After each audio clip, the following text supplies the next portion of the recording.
সেই নবীকে ভালো না বাসলে পরকালে মুক্তির ব্যবস্থা আমাদের জন্য হবে না। মুহতারাম হাজিরিন, রাসূলকে ভালোবাসতে হবে জীবনের চেয়েও বেশি। অর্থাৎ যদি আমার ধন সম্পদ থেকে রাসূলকে বেশি ভালোবাসতে না পারি, যদি আমার সময় থেকে রাসূলকে বেশি ভালোবাসতে না পারি, যদি আমার মা বাবা ভাই বোন কলিজার টুকরা সন্তান থেকে রাসূলকে বেশি ভালোবাসতে না পারি, যদি আমার নেতা নেতৃত্ব থেকে রাসূলকে বেশি ভালোবাসতে না পারি, এমনকি নিজের জীবনের চেয়েও যদি রাসূলকে বেশি ভালোবাসতে না পারি, তাহলে মনে রাখবা মুসলমান, প্রকৃত মনে এখনো তুমি হতে পারো নেই। এই জন্য আজকে আমাদের সম্মুখে একটা ঐতিহাসিক প্রেক্ষাপট জারি হয়েছে। আমাকে আর আপনাকে প্রমাণ করতে হবে পৃথিবীর সব প্রেম আর মহব্বতের দিকে, আর আমার আপনার নবীর ভালোবাসা প্রেম আর মহব্বতের দিকে, সমস্ত ভালোবাসাকে ঢুকিয়ে করে আমি আর আপনি আল্লাহ তাআলার নবীর ভালোবাসাকে প্রাধান্য দিতে চাই। আর রাসূলকে যদি ভালোবাসতে চাই, তাহলে বুঝে নিতে হবে যেভাবে মন চায় সেভাবে রাসূলকে ভালোবাসতে কখনোই হবে না। কোরআন ও হাদিস থেকে রিচার্জ করে আমি 3টি অধ্যায় বের করেছি। যদিও মনে হতে পারে 3টি কথা একেবারে আপডেট হতে পারে, এমন আসলে আপডেট। এরপরেও এটাই বাস্তব যে 3টি পর্যায়ে রাসূলকে বর্তমান জামানার মানুষ ভালোবাসে। তার মধ্যে একটি পর্যায় হলো রাসূলকে ভালোবাসার পদ্ধতি 3টি। 1 নম্বর পদ্ধতি হলো কিছু মানুষ ইহুদি পদ্ধতিতে রাসূলকে ভালোবাসে। সবাই বলে কি পদ্ধতিতে? 2 নম্বর পদ্ধতি হলো রাসূলকে ভালোবাসার খ্রিস্টান পদ্ধতি। আমাদের মুসলমানের ভিতরে কিছু মানুষ খ্রিস্টান পদ্ধতিতে রাসূলকে ভালোবাসে। কি পদ্ধতিতে? খ্রিস্টান। আর 3 নম্বর যে পদ্ধতি ছাড়া বাহিরের কোন রাস্তা আমরা রাস্তার জন্য খোলা নেই, যে পদ্ধতির বাহিরে জান্নাতে যাওয়ার কোন সন্ধান আমাদের কাছে জানা নেই, সেই পদ্ধতি হলো সাহাবাওয়ালা পদ্ধতি। রাসূলকে ভালোবাসার পদ্ধতি 3। 1 নম্বর হলো ইহুদি পদ্ধতি, 2 নম্বর খ্রিস্টান পদ্ধতি, 3 নম্বর হলো সাহাবা পদ্ধতি।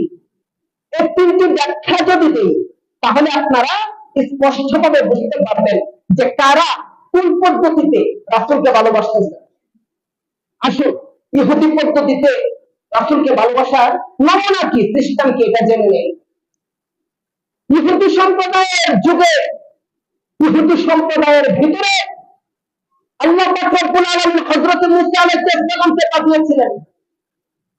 পাঠিয়ে যখন আল্লাহ তাআলা মুসা আলাইহিস সালামকে নবুয়ত দান করলেন, নবুয়ত প্রাপ্ত হওয়ার পরে যখন সবার ধারে ধারে ইসলামের দাওয়াত পৌঁছে দিতে লাগলো, কিছু মানুষ ওনার হাত ধরে কালিমা পড়ে মুসলমান হয়েছিল।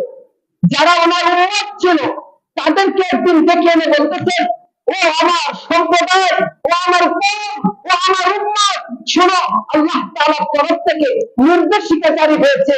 কি নির্দেশিকা? যে আমালেকা জাতির বিরুদ্ধে যুদ্ধের ঘোষণা ডাক এসেছে। আল্লাহ তাআলার তরফ থেকে নির্দেশ হয়েছে আমালেকা জাতির বিরুদ্ধে কি করতে হবে? যুদ্ধ করতে হবে। তখন শুনুন, যারা মুসা আলাইহিস সালামকে ভালোবাসতেন, ওই যুগে যারা মুসা আলাইহিস সালামের হাত ধরে কালিমা পড়ে মুসলমান হয়েছিলেন, ওই যুগে যারা মুসা আলাইহিস সালামের সঙ্গ দিয়েছিলেন, ওই সমস্ত ব্যক্তিরাই মুসা আলাইহিস সালামকে বলতেছেন, মা হাযিহিত তামাযিলুল্লাতী আনতুম লাহা আকিফুন।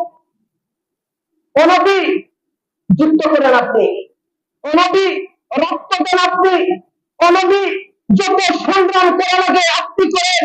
যখন যুদ্ধে বিজয় হয়ে আপনি আসবেন, আপনার এই বিজয়ের মালা গলায় নেওয়ার জন্য আমরা প্রস্তুত। আপনার বিজয়ের জন্য যত মিষ্টি খেতে হয়, সমস্ত মিষ্টিগুলা আমরা আপনার ভালোবাসায় খেতে প্রস্তুত। এখানে বোঝার বিষয় হলো যে কি পদ্ধতিতে তারা রাসূলকে ভালোবাসত। অর্থাৎ জীবন, রাসূলের জন্য জীবন দেওয়া, এটা হচ্ছে একটা রাসূলকে ভালোবাসার নমুনা। তারা এটা মানতে ইচ্ছুক নয়। অর্থাৎ যুদ্ধ করবে রাসূল, রক্ত দিবে রাসূল, রক্ত যত দেওয়া লাগে রাসূল আর আল্লাহ দিবে মিলে।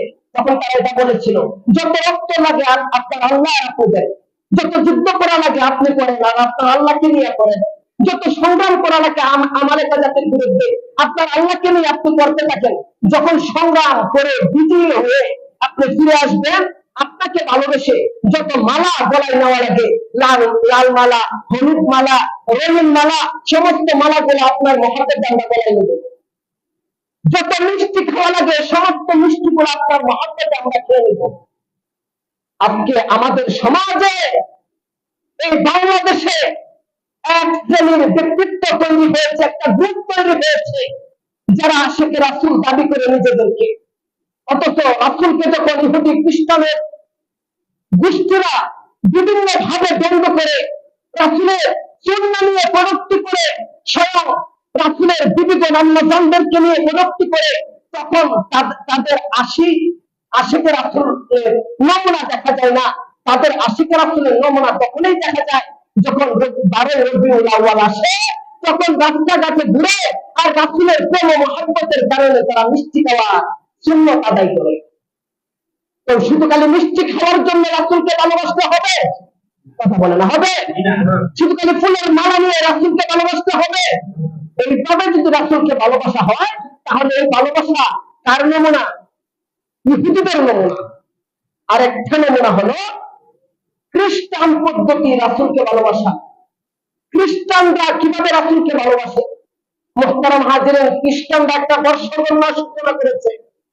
কি বর্ষগণনার সূচনা করেছে? তাদের বর্ষগণনা হলো যে একটা দিন বর্ষগণনার সূচনা হোক, নবী কোন দিন জন্মগ্রহণ করেছিলেন, আর ওই দিনটাতে আমরা যত পারি তত আমল, যত পারি তত উৎসব, যত পারি তত গান বাজনা ঢোল তবলা পিটিয়ে সারা দিন মিছিল মিছিলের মাধ্যমে, রাস্তা অবরোধের মাধ্যমে, রাস্তায় হুলকারের মাধ্যমে, রাস্তায় ইয়া রাসূলুল্লাহ ইয়া হাবিবাল্লাহ এটা সাক্ষ্য দেওয়ার মাধ্যমে সকাল থেকে নিয়ে আন্দোলন করা শুরু করব। সকাল থেকে নিয়ে রাসূলের প্রেম ভালোবাসা প্রদর্শন দেওয়া শুরু করব। আবার সন্ধ্যার আগে সেই প্রেমের ভালোবাসাকে আইনা একদিনকার ভিতরে বেড়ে নেব, অর্থাৎ সারা বছরে একদিন রাসূলকে ভালোবাসবো। এই একদিন ভালোবাসার নাম হলো খ্রিস্টান পদ্ধতিতে রাসূলকে ভালোবাসা। আমাদের বাংলাদেশে এমন কিছু মানুষ তৈরি হয়েছে, এমন একটা গ্রুপ তৈরি হয়েছে, এমন একটা জাতি তৈরি হয়েছে মুসলমানদের ভিতরে, যারা ইহুদি খ্রিস্টানদের পরিচালনায় পরিচালিত হচ্ছে। তারা সারা বছর রাসূলকে ভালোবাসার কোন নমুনা তাদের ভিতরে দেখা যায় না। রাসূলকে কটূক্তি করলে তাদের বিরুদ্ধে কোনো হুঙ্কার দিতে তাদেরকে শোনা যায় না। শুধু করে বছরে একটা দিন রাসূলের জন্মদিনকে বর্ষগণনার সূচনা করে ওই দিনটা সকাল থেকে সন্ধ্যা পর্যন্ত রাস্তায় নেমে মিছিল করার মাধ্যমে শিয়াদের প্রতিযোগিতা শুরু, শিয়াদের সাথে কম্পিটিশনের মাধ্যমে তারা সকাল থেকে রাসূলের ভালোবাসা উত্তোলন করে ওই উদাত্ত ভালোবাসা সন্ধ্যার আগে এসে আবার তারা একটা জিব্বার ভিতরে ধরে নেয়। এটাকে বলে তাদেরকে আশিকে রাসূল। আর এই আশিকে রাসূল যারা দাবি করে একদিনের ভালোবাসা দেখিয়ে, তারা হলো খ্রিস্টান পদ্ধতিতে রাসূলকে ভালোবাসে। এখন আসুন সাহাবায়ে কেরামের ভালোবাসার নমুনা কি? রাসূলুল্লাহ সাল্লাল্লাহু আলাইহি ওয়াসাল্লামের সবচেয়ে কষ্টের জায়গা হলো রাসূলুল্লাহ সাল্লাল্লাহু আলাইহি ওয়াসাল্লাম হিজরত করেছিলেন। এর থেকে বড় কষ্টের জায়গা রাসূলের আর নেই। অনেক বড় হৃদয় নিয়ে রাতের বেলায় আবু বকরকে সঙ্গে নিয়ে মক্কা ছেড়ে মদিনার দিকে রওনা হয়েছিল বিশ্বনবী। আর ইসলামের জন্য আবু বকর রাদিয়াল্লাহু তাআলা আনহু একাত্তরে তার জন্মভূমি ছেড়ে রাসূলের সাথে রওনা দিয়েছিল। কেমন ভালোবাসতেন রাসূলকে! ও অনেক লম্বা কাহিনী, এখানে সব কাহিনী বললে সময় সংকলন হবে না। শুধু খালি এতটুকু বলি, রাসূল যখন মদিনায় পৌঁছলেন, মদিনাওয়ালারা আগেই বলেছিলেন, কমিটমেন্ট আবদ্ধ হয়েছিলেন যে রাসূল যদি মদিনায় আসে, রাসূলকে আমরা সর্বরকম নিরাপত্তা দান করব। যখন রাসূল আকরাম সাল্লাল্লাহু আলাইহি ওয়াসাল্লাম মদিনায় পৌঁছলেন, তখন বৃদ্ধ বৃদ্ধি, যুবক, পুরুষ, মহিলা, শিশু সন্তান নিয়ে সর্বমোট মুসলমান ছিলেন 3000। কয় হাজার? 3000। আর কাফেরদের সংখ্যা ছিলেন 15,000। এই 15,000 কাফের রাসূলকে অ্যাটাক করার জন্য, মদিনাবাসী আনসার মুহাজিরদেরকে অ্যাটাক করার জন্য যখন মক্কা থেকে মদিনায় রওনা হলেন, তখন সমস্ত সাহাবায়ে কেরাম মিলে রাসূলের নির্দেশে একটা খাল খনন করেছিলেন। এতটুকু গভীর ছিল সেই খালটা, যে খালের মধ্যে এপারে আসার জন্য একবার যদি নিচে নামা হয় উঠার মতো সাধ্য আর তার হবে না। আবার এতটুকু প্রশস্ত ছিল সেই খালটা, যে দ্রুতগামী ঘোড়া দিয়ে যদি দৌড়ায় এসে লাফ মারে, লাফ মারার পরে এই খালের প্রশস্ততা লাফ করে কখনো অতিক্রম করতে পারবে না। এত বিশাল রাস্তা তারা খনন করেছিল। মুহতারাম হাজিরিন, আর তারা যখন এপারে আসতে অক্ষম হলো, তখন রাসূলুল্লাহ সাল্লাল্লাহু আলাইহি ওয়াসাল্লাম এবং সাহাবায়ে কেরামের পিঠ দেয়ালের সাথে লেগে গিয়েছিল। তখন তারা ডাক দিয়েছিলেন বদরের যুদ্ধ, যে যুদ্ধের কথা শিশু বাচ্চা থেকে নিয়ে বৃদ্ধ পর্যন্ত সবাই জানে। বদরের যুদ্ধ সংগঠিত হয়েছিল মদিনায় থাকা অবস্থায়। আর সেই যুদ্ধের ডাকে যখন রাসূল চ্যালেঞ্জ গ্রহণ করলেন, তখন সমস্ত মদিনার আনসারদেরকে এক জায়গায় বসালেন, সমস্ত মুহাজিরদেরকে এক জায়গায় বসালেন, বসিয়ে রাসূলুল্লাহ সাল্লাল্লাহু আলাইহি ওয়াসাল্লাম গরমে একটি ভাষণ দিলেন। ও মদিনার আনসারেরা, তোমরা তো আমার সাথে কমিটমেন্টে আবদ্ধ হয়েছিলে, মদিনায় আসা পর্যন্ত তোমরা আমাকে নিরাপত্তা দিবে। আমাদের নিরাপত্তা যথাসাধ্য তোমরা দিছো, তবে এটা তোমার সাথে আমার কমিটমেন্ট ছিল না। মদিনায় আসার পরে যদি কোনো যুদ্ধ সংঘটিত হয়, সে যুদ্ধে আমার সাথে তোমরা সঙ্গ দিবে। এখন দেখো, আমার সংখ্যা অনেক কম, আমার শক্তি অনেক কম, আর এই অল্প মানুষ নিয়ে আমি রাসূল মুনাফিকদের বিরুদ্ধে যুদ্ধ ঘোষণা করেছি, কাফের মুশরিকদের বিরুদ্ধে যুদ্ধ ঘোষণা করেছি। 1000-এরও বেশি সশস্ত্র তাদের বাহিনী, আর আমার বাহিনী মাত্র 313 জন। এখন আমি তো বিপদগ্রস্ত হয়ে গেলাম, আমি তো পেরেশান অবস্থায় দিন কাটাচ্ছি। ও সাহাবায়ে কেরাম, আমি শুধু খালি তোমাদের মতামতটুকু জানতে চাই। আশিরু আলাইকা ইয়া আইয়ুহান নাস, এখন তোমরা কি বলবে? মুহতারাম হাজিরিন, এই সময় আনসারদের ভিতর থেকে একজন দাঁড়িয়ে গেলেন। দাঁড়িয়ে যে কথাটা বলেছিলেন, সেই কথাটা রাসূলুল্লাহ সাল্লাল্লাহু আলাইহি ওয়াসাল্লাম হাদিসের ভিতরে উঠিয়ে দিয়েছেন। বুখারী শরীফে সেই হাদিসটা উল্লেখ করেছে। আশিরু আলাইকা ইয়া আইয়ুহান নাস, এই কথা বলার পরে সাহাবায়ে কেরাম বলেছিলেন, একজন আনসারদের মধ্যে দাঁড়িয়ে, ইনজিল মা বারাকাল্লাহ ওয়াল্লাহি ইন্না নুকাতিলু আইয়ামিনিকা ওয়া আন শিমালিকা ওয়া আন খালফিকা নাহরিদুনা নাহরিকা নাহরিদুনা নাহরিকা নাহরিদুনা নাহরিকা। ও আল্লাহর নবী, আমরা সাহাবায়ে কেরাম সংখ্যায় কাফের থেকে অনেক কম হতে পারি, আর আপনি দুশ্চিন্তার কোনো কারণ নাই। আপনি জেনে রাখবেন, এতটুকু আস্থা আমাদের প্রতি আপনি রাখবেন। আমরা কথা দিচ্ছি, চিন্তার কোনো কারণ নাই, ভয় পাওয়ার কোনো কারণ নাই।